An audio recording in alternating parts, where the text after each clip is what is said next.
अजगर। बहुत वर्ष पहले एक राजा की दो रानियां थी। बड़ी रानी शोभा बहुत अच्छे स्वभाव की दयावान स्त्री थी। छोटी रानी रूपा बड़ी कठोर और दुष्ट थी। बड़ी रानी शोभा के एक पुत्री थी, नाम था देवी। रानी रूपा की भी एक बेटी थी, नाम था तारा। रानी रूपा बड़ी चालाक और महत्वाकांक्षा स्त्री थी। वह चाहती थी कि राज्य की सत्ता उसके हाथ में रहे। राजा भी उससे दबा हुआ था। रानी रूपा बड़ी रानी और उसकी बेटी से नफरत करती थी। एक दिन उसने राजा से कह दिया कि रानी शोभा और देवी को राजमहल से बाहर निकाल दिया जाए। राजा रानी रूपा की नाराजगी से डरता था। उसे लगा कि उसे वही करना पड़ेगा जो रूपा चाहती है। उसने बड़ी रानी और उसकी बेटी को राजमहल के बाहर एक छोटे से घर में रहने के लिए भेज दिया। लेकिन रानी रूपा की घृणा इससे भी नहीं हटी। उसने देवी को आज्ञा दी कि वह प्रतिदिन राजा की गायों को जंगल में चराने के लिए ले जाया करे।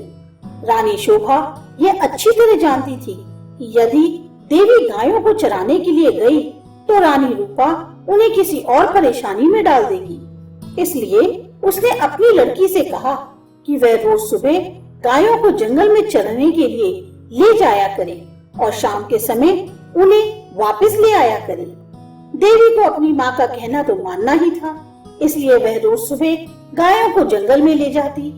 एक शाम जब वह जंगल से घर लौट रही थी तो उसे अपने पीछे एक धीमी सी आवाज सुनाई दी, देवी देवी, क्या तुम मुझसे विवाह करोगी? देवी डर गई। जितनी जल्दी हो सका उसने गायों को घर की ओर हाँका। दूसरे दिन भी जब वह घर से लौट रही थी तो उसने वही आवाज पुनः सुनी। वही प्रश्न उससे फिर पूछा गया। रात को देवी ने अपनी माँ को उस आवाज के बारे में कहा। माँ सारी रात इस बात पर विचार करती रही।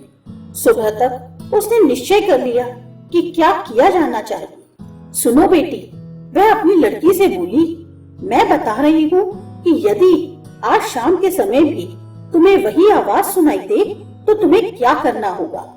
बताइए माँ, देवी ने उत्तर दिया। तुम उस आवाज को उत्तर देना। रानी शोभा ने कहा, कल सुबह तुम मेरे घर आ जाओ, फिर मैं तुमसे विवाह कर लूंगी। लेकिन माँ, देवी बोली, हम उसे जानते तक नहीं। मेरी प्यारी देवी, माँ ने दुखी होकर कहा, जिस स्थिति में हम जीवित हैं उससे ज्यादा बुरा और क्या हो सकता है। हमें इस प्रस्ताव को स्वीकार कर लेना चाहिए। ईश्वर हमारी सहायता करेगा। उस संध्या को जब देवी गायों को लेकर लौट रही थी उसे वही आवाज फिर सुनाई दी। आवाज कोमल तथा दुख भरी थी। देवी देवी, क्या तुम मुझसे विवाह करोगी? क्या तुम मुझसे विवाह करोगी? आवाज बोली। देवी रुक गई। उसने पीछे मुड़कर देखा लेकिन उसे कोई नहीं दिखाई दिया। वह हिचकिचाई। वह वहां से भाग जाना चाहती थी लेकिन फिर उसे माँ के शब्द याद आ गए।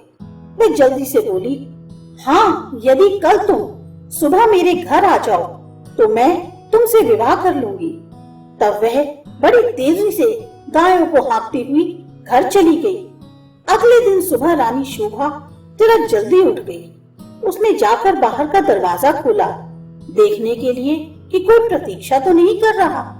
वहां कोई भी न था। अचानक उसे एक धक्का सा लगा और वह स्तब्ध रह गई। एक बड़ा अजगर कुंडली मारे सीढ़ियों पर बैठा था।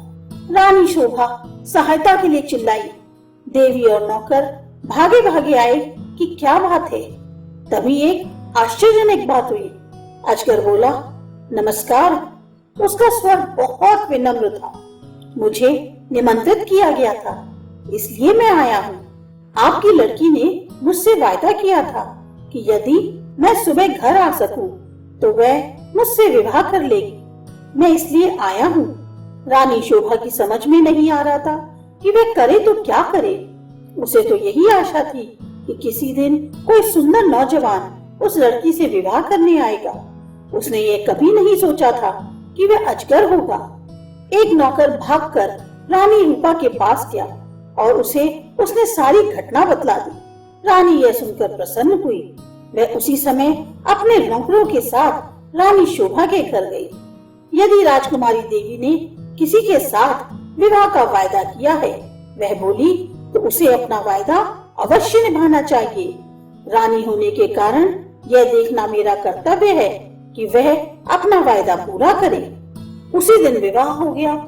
रानी शोभा और देवी के लिए यह कोई प्रसन्नता का समय नहीं था, लेकिन इतने दुर्भाग्य सहने के बाद वे किसी भी प्रकार की विपत्ति का सामना करने को तैयार थी। विवाह के पश्चात अजगर अपनी पत्नी के साथ उसके कमरे में गया। सारी रात रानी शोभा ने प्रार्थना करते हुए बिताई कि उसकी बच्ची ठीक ठाक रहे। दूसरे दिन बड़े सवेरे उसने देवी के कमरे का दरवाजा खटखटाया। एक सुंदर नव युवक ने दरवाजा खोला। देवी उसके पीछे खड़ी थी। मैं आपको कह नहीं सकता कि मेरी जान बचाने के लिए मैं आपका और देवी का कितना आभारी हूँ, वह नवयुवक बोला। मैं एक शाप के कारण अजगर बन गया था। एक वन देवता मुझसे क्रुद्ध थे और उन्होंने मुझे अजगर बना दिया। बाद में उन्हें अपनी करनी पर दुख हुआ। तब उन्होंने कहा, यदि कोई राजकुमारी मुझसे विवाह कर लेगी तो मैं फिर से मनुष्य बन जाऊंगा। और अब देवी ने मुझसे विवाह कर लिया है। मेरा शाप उतर गया है। अब मैं फिर कभी अजगर नहीं बनूंगा। रानी शोभा बहुत प्रसन्न हुई। वे अपनी लड़की और दामाद को राजा से मिलाने के लिए ले गई।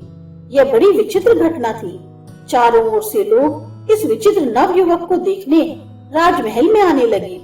सभी उत्सुक थे, सिवाय रानी रूपा के। रानी रूपा बहुत गुस्से में थी। उसने झल्लाते और खींचते हुए अपने आप को कमरे में बंद कर लिया। देवी का भाग्य उससे देखा नहीं जा रहा था। वह चाहती थी कि उसकी बेटी तारा भी ऐसे ही भाग्यशाली बने। आखिरकार उसे एक युक्ति सूझी। उसने अपनी लड़की को बुलाया। देवी का विवाह तो अब हो गया है, वह बोली, इसलिए गायों को जंगल में चराने के लिए तुम ले जाया करो। नहीं, तारा चीख कर बोली, इतने नौकर हैं तो फिर मैं क्यों गाय चराने जाऊं? यह मेरी आज्ञा है। रानी क्रुद्ध होकर बोली, एक बात और भी सुनो, यदि जंगल में कोई तुमसे विवाह का प्रस्ताव करे तो तत्काल कह देना कि तुम विवाह के लिए राजी हो, यदि वह अगले दिन सुबह हमारे घर आ जाए। तारा माँ की इस योजना से भयभीत हो गई। वह गायों को जंगल में नहीं ले जाना चाहती थी। वह खूब रोई, लेकिन रानी फिर भी नहीं पिघली। तारा को उसकी आज्ञा माननी पड़ी। तारा रोज सुबह गायों को जंगल में चराने के लिए ले जाती और फिर शाम के समय वापस ले आती। लेकिन उसने एक बार भी जंगल में किसी तरह की आवाज नहीं सुनी जो यह कह रही हो, क्या तुम मुझसे विवाह करोगी? फिर भी रानी निराश नहीं हुई। जंगल में कोई अजगर तो था नहीं जो तारा से विवाह का प्रस्ताव करता, इसलिए उसने खुद अजगर ढूंढने का निश्चय किया। उसने अपने नौकरों को एक अजगर लाने की आज्ञा दी। बहुत खोज करने पर काफी दिनों पश्चात उन्हें एक बहुत बड़ा अजगर मिला। उसे पकड़कर वे राजमहल में ले आए। आखिरकार रानी का अभिप्राय पूरा हो गया और उसने तारा का विवाह इस अजगर से कर दिया। अब रानी को संतोष हुआ। विवाह की रात तारा और अजगर को एक कमरे में बंद कर दिया गया। रानी अधीरता से सुबह की प्रतीक्षा कर रही थी। रानी रूपा ने सवेरे सवेरे ही लड़की के कमरे का दरवाजा खटखटाया, लेकिन कोई उत्तर न मिला। उसने जरा और जोर से दरवाजा खटखटाया, लेकिन दरवाजा तब भी न खुला। रानी से और प्रतीक्षा न की गई और उसने धक्का देकर दरवाजा खोल दिया। मोटा अजगर जमीन पर पड़ा हुआ था, लेकिन तारा का कहीं पता नहीं था। रानी चीख पड़ी। महल में सभी ने उसका चीखना सुना। राजा और नौकर भागे आए कि क्या बात है, राजकुमारी कहाँ है? सब चिल्लाए। वह तो अजगर के पेट में होंगी। रसोइया बोला, देखो वह कितना मोटा हो गया है। रानी अब बड़े जोर जोर से रोने लगी। राजा भी रोने लगा। रसोइया अपना सबसे बड़ा चाकू ले आया। वह बोला, यदि अब तक वह जीवित हुई तो मैं राजकुमारी को बचाने की कोशिश करूंगा। उसने अजगर के पेट को चीर डाला। तारा अच्छी भली जीवित थी। रसोइये ने उसे बाहर खींचा। वह चीख मारकर अपनी माँ की तरफ भागी। अजगर की मृत्यु हो गई और साथ में रानी रूपा की इस इच्छा की भी कि तारा का विवाह देवी ही की तरह किसी योग्य और संपन्न नवयुवक से हो।